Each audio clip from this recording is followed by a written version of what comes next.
awusukani bo. Ngisho njalo madoda ngithi ngama-NOMs phezulu eMatimatola siphuma khona. Kanti kwi-keyboard ngidubula ngayo ubaba uNdlovu. Nakwi-basket ngiphinde ngidubule ngayo futhi ubaba uNdlovu.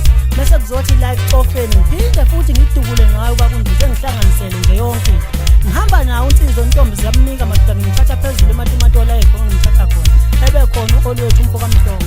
Ibikhona imbongi yamadoda. Umfaniseni phela madoda ngimthatha phezulu eMatimatola la ngimthatha khona. Awuze nje madoda. Kanti entanjweni mina njalo awuze nje intambo ngithethisa kanjani ke manje. Awu madoda.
Sakata